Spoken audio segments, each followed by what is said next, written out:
ભગવાન માધવરાયની સાક્ષીએ કહું અને એ પણ કહું છું કે ભારતીય જનતા પાર્ટી સાક્ષી ના કરે પણ હું આ 5 વર્ષમાં મને જે નિર્ણય છે એમને મૂકવાનો નથી. એ પણ આ જાહેર મંચ પર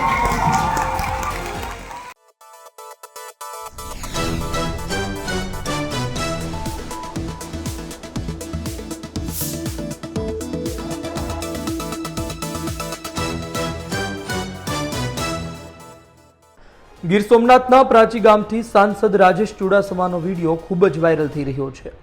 પ્રાચી ગામમાં રાજેશ ચુડાસમાએ વિરોધીઓને જાહેર મંચ પરથી સંભળાવી દીધું છે. સાંભળો સમગ્ર ભાષણ. શું કહ્યું રાજેશ ચુડાસમાએ પોતાની વાતમાં.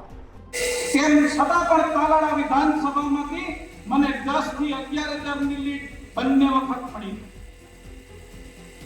આ વખત ઘણા પરિબળો કામ કરતા હતા. ઘણા લોકો એવું વિચારતા હતા કે કોઈ પણ થશે જૂનાગઢ લોકસભાની સીટ ભારતીય જનતા પાર્ટી હારી જશે.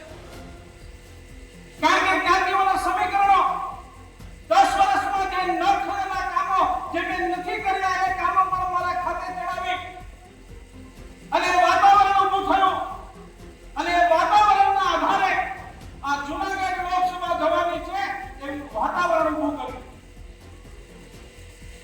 અને 4 જૂનના દિવસે મોટા ભાગના લોકો એવું માનતા હતા કે આજે જૂનાગઢ લોકસભા ભારતીય જનતા પાર્ટી હારી જશે એવા સમાચાર હતા. પણ મને વિશ્વાસ હતો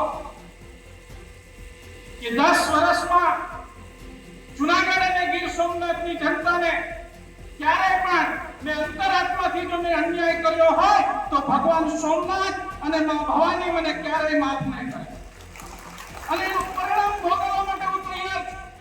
અને આજે પણ આ માધવરાય ભગવાનના સાનિધ્યમાં કહું છું કે ક્યારે પણ કોઈ જ્ઞાતિ જાતિના વાળામાં આવ્યા વગર ભારતીય જનતા પાર્ટીને ફાયદો કેમ થાય, ભારતીય જનતા પાર્ટીનો મત કેમ વધે એ જ મારા નિષ્ઠાથી મેં પ્રયત્ન કર્યા છે. અને અહીંયા ભગાભાઈ બારડને એટલા માટે મને અભિનંદન આપવા છે કે આહિર સમાજના ઉમેદવાર હતા.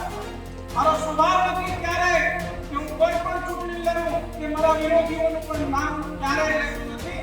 કારણ કે મારી પ્રજાને મારી વાત કરવાનો મારો સ્વભાવ છે. બીજાની વાત હું ક્યારેય કરતો નથી અને એ માટે થઈને મને ભગાભાઈ અને આહિર સમાજના આગેવાનોને અભિનંદન આપવા છે. કારણ કે આમના માટે પરિસ્થિતિ વિપરીત હતી અને વિપરીત પરિસ્થિતિમાં કામ કરવું મેં 3 વખત વિપરીત પરિસ્થિતિમાં કામ કર્યું છે. મારા વિપરીતનો પ્રયત્ન ત્યારે પણ મેં કર્યા હતા. એવી રીતે ભગાભાઈ અને આહિર સમાજના ગીર સોમનાથના આગેવાન ભારતીય જનતા પાર્ટીમાં જેમણે કામ કર્યું એ લોકોને જ કહું છું એમને હું ખૂબ અભિનંદન આપું છું કે એમણે સમાજની સામે ચાલી અને ભારતીય જનતા પાર્ટીની નવી રાજનીતિમાં એમણે જે શરૂઆત કરી છે. હું પણ મારા સમાજ વતી ખાતરી આપું છું કે તમારામાંથી પ્રેરણા લઈને આવનારા સમયમાં મારો સમાજ પણ એ રાજનીતિમાં આવશે એવું તમને આ મંચ પરથી ખાતરી આપું.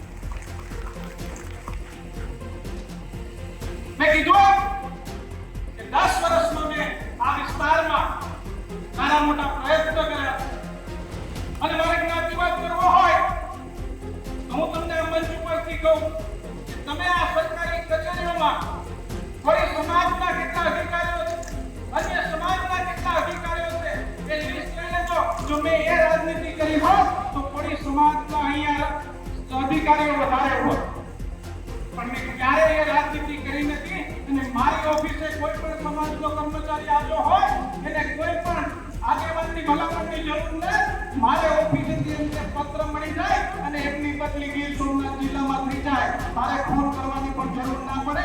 મારા પત્રની તાકાત એટલી છે કે એમને પોતાના વિસ્તારમાં આવવું હોય તો મારા પત્રથી આવી શકે. આવા અનેક કામો આ વિસ્તારના લોકોના માટે કર્યા. પણ મને જ્યારે પહેલી વખત આ વિસ્તારની સેવા કરવાની તક મળી આ 10 વર્ષમાં તમને જે કોઈ પણ ખાતા આવ્યા હોય એ એક પણ ખાતો આવનારા સમયમાં નહીં આવવાનો ભગવાન માધવરાયની સાક્ષીએ કહું. અને એ પણ કહું છું કે ભારતીય જનતા પાર્ટી હિસાબ કરે કે ના કરે પણ હું આ 5 વર્ષ વિસ્તારમાં મને જે રહ્યા છે એમને મૂકવાનો નથી, એ પણ આ જાહેર મંચથી કહું છું.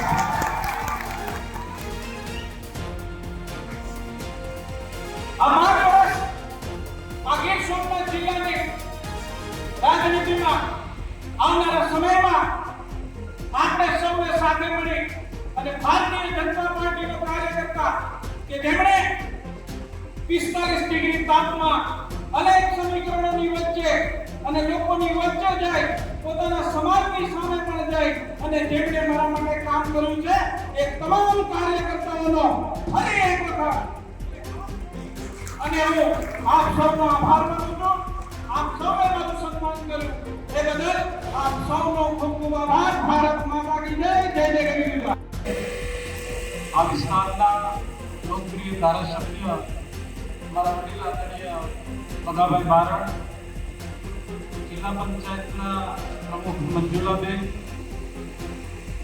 આપણા મંત્રી આદરણીય જસાભાઈ બારડ, પૂર્વ જિલ્લા અધ્યક્ષ આદરણીય માનસિંહભાઈ, મંચ ઉપર ઉપસ્થિત સૌ સન્માનીય વડીલો, આપણા મંડળના પ્રમુખશ્રીઓ, મહામંત્રીશ્રીઓ,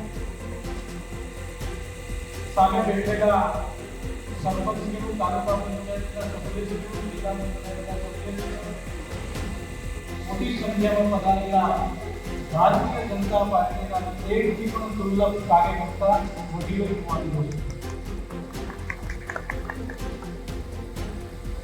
આજે તાલાળા વિધાનસભાના ચૂંટણીના પરિણામના ભાગરૂપે સમગ્ર લોકસભા વિસ્તારમાં વિધાનસભા વાઇઝ આભાર દર્શન માટેના ગીર સોમનાથ જિલ્લામાં ઉનાથી શરૂઆત થઈ અને આજે આપની વચ્ચે તાલાળા વિધાનસભામાં ભગવાન માધવના સાનિધ્યમાં આપણે સૌ મળ્યા. સૌ પ્રથમ તો એ મારું સન્માન કર્યું એ બદલ કાર્યકાળ મંડળ અને ધારાસભ્યશ્રીનો ખૂબ ખૂબ આભાર માનું છું. તેમણે અહીંયા સાંસદ તરીકે મારું સન્માન કર્યું અને આપ સૌ એમાં મોટી સંખ્યામાં ઉપસ્થિત થયા ત્યારે આપ સૌનો પહેલા એ માટે ખૂબ ખૂબ આભાર. આ આભાર એટલા માટે માન્યો કે આ વખતની ચૂંટણીમાં 45 ડિગ્રી તાપ, 45 દિવસ હતા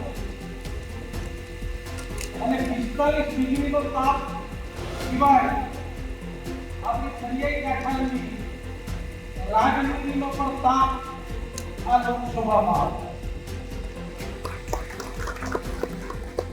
એ તમામ તાપમાંથી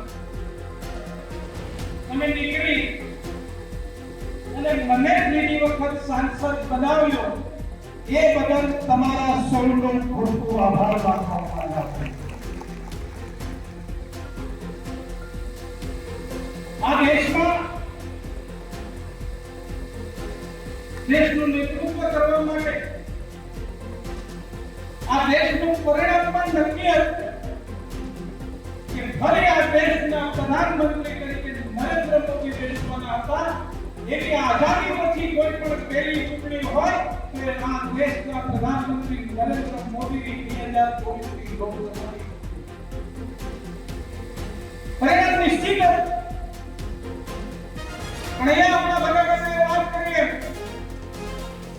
અયોધ્યા જેવી સીટ ભારતીય જનતા પાર્ટીએ ગુમાવી પડે ત્યારે એમાં મંથન કરવાની પણ જરૂર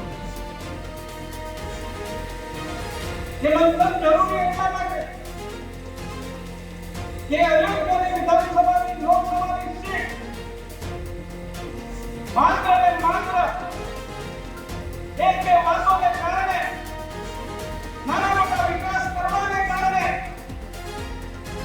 ત્યાંના લોકોને થોડી અસુવિધાઓ થવાને કારણે તે અયોધ્યાની સીટ ભારતીય જનતા પાર્ટીએ ગુમાવી છે. આ જુનાગઢ લોકસભામાં પણ જ્યારે પ્રથમ વખત લડવા આવ્યો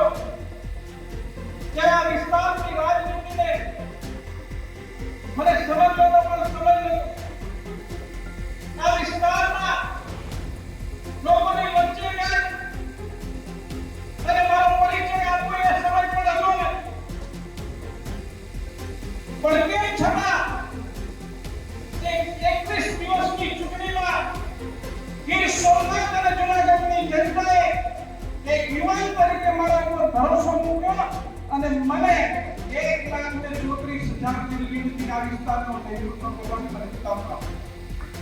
તેવી રીતે 2019 અને 2024માં પણ તમે મને 1,35,000 લીડથી મને જીતાડ્યો. પણ નાની ઉંમરમાં પ્રતિનિધિ તરીકે ધારાસભ્ય તરીકે મેં કામ કર્યું અને દેશના સૌથી મોટા લોકતંત્રના મંદિરમાં પણ સંસદ સભ્ય તરીકે મેં કામ કર્યું. નાની ઉંમરમાં જવાબદારીઓ પણ મોટી નિભાવી. તે જવાબદારી નિષ્ઠાપૂર્વક નિભાવવાનો પણ મેં પ્રયત્ન કર્યો. પણ આ 10 વર્ષમાં રાજનીતિ અને સમાજ જીવનના ઉતાર ચઢાવમાં મારા જીવનમાં પણ ઘણા એવા પડાવો આવ્યા કે જે મેં ફાયદો બીજાના ખાતે હોય અને આ રાજેશ ચુડાસમાની આ વાત ત્યારે સામે આવે છે જ્યારે ભાજપની હજુ બેઠક થઈ છે.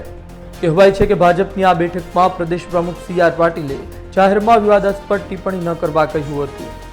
બેઠકના હજુ થોડા જ દિવસો થયા છે ત્યાં સાંસદનો વિડીયો પણ સામે આવી ચૂક્યો છે. લોકો વાત કરી રહ્યા છે કે કોણે રાજેશ ચુડાસમા સામે કામ કર્યું છે. સંવાદદાતા ભાર્ગવી જોશીનો અહેવાલ, ગુજરાત તક, જૂનાગઢ.